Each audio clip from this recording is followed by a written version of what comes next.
మీ బంగారం తాకట్టులో ఉందా? విడిపించుకోలేక ఇబ్బందులు పడుతున్నారా? అయితే మీ బంగారాన్ని వెంటనే విడిపించి కొంటాం. గణేష్ గోల్డ్. మీరు సంప్రదించాల్సిన ఫోన్ నంబర్లు 9160-266-916, 8712619507. అప్డేట్స్ చూసుకుంటే ఎట్టి పరిస్థితుల్లో తెలంగాణలో బీసీ రిజర్వేషన్ను సాధించి తీరుతామని సీఎం రేవంత్ రెడ్డి అన్నారు.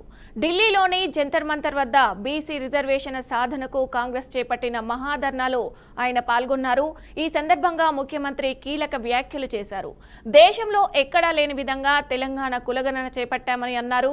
విద్య, ఉపాధి, ఉద్యోగ, స్థానిక సంస్థల్లో బీసీలకు 42% రిజర్వేషన్ల అమలుకు చట్టసభల్లో తీర్మానం చేసి బిల్లులను గవర్నర్ ద్వారా కేంద్ర ప్రభుత్వానికి పంపామని తెలిపారు. మరోవైపు రాష్ట్రంలో స్థానిక సంస్థల ఎన్నికల తంతును హైకోర్టు సెప్టెంబర్ 30 లోపు పూర్తి ఆదేశాలు జారీ చేసిందని అన్నారు.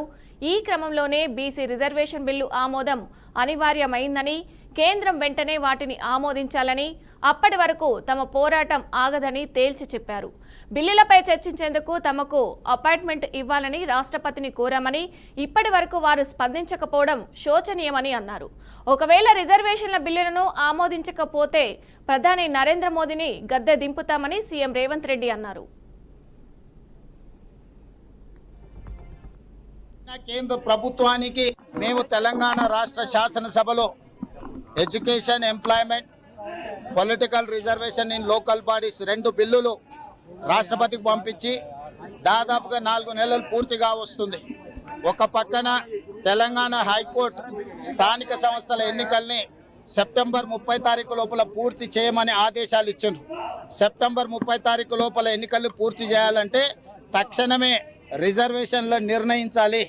చంద్రశేఖరరావు గారు 2018లో పంచాయతీరాజ్ చట్టాన్ని చేసి 50% రిజర్వేషన్లు మాత్రమే ఇచ్చే విధంగా చట్టం చేసిండు. ఈరోజు ఆ చట్టాన్ని తొలగించి రిజర్వేషన్లు పెంచాల్సిన అవసరం ఉన్నది. అందుకే మేము విద్యా, ఉపాధిలో అదేవిధంగా రాజకీయ రిజర్వేషన్ల 2 బిల్లులు పంపించినాం.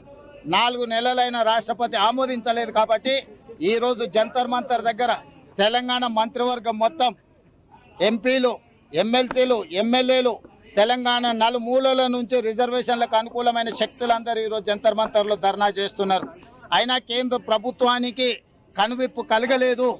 అందుకే ఈరోజు ఇక్కడనే కాదు, పార్లమెంట్లో కూడా మల్లికార్జున్ ఖర్గే గారు, రాహుల్ గాంధీ నేతృత్వంలో ఖచ్చితంగా ధర్నా చేసి రిజర్వేషన్లను సాధిస్తాం. రిజర్వేషన్లకు వ్యతిరేకంగా ఉన్న భారతీయ జనతా పార్టీకి కఠినమైన గుణపాఠం చెప్పడానికి ఈరోజు బలహీన వర్గాలు, శక్తులన్నీ కూడా కూడగట్టుకొని వాళ్ళ మీద పోరాటం చేస్తాం. తప్పకుండా 42% రిజర్వేషన్లు ఓబీసీలకు సాధిస్తాము. నరేంద్ర మోడీ గారు ఇచ్చిండ్రా సరే, ఇవ్వకపోతే నరేంద్ర మోడీ గారిని గద్దె నుంచి దించి రాహుల్ గాంధీ గారిని దేశానికి ప్రధానమంత్రిని చేసి 42% రిజర్వేషన్లు సాధించే వరకు కాంగ్రెస్ పార్టీ విశ్రమించబోదు. ఖచ్చితంగా రాష్ట్రపతిని మేము అపాయింట్మెంట్ అడిగి చాలా రోజులైంది. ఇప్పటి వరకు రాష్ట్రపతి గారు మాకు అపాయింట్మెంట్ ఇవ్వలేదు. ఇది శోచనీయము.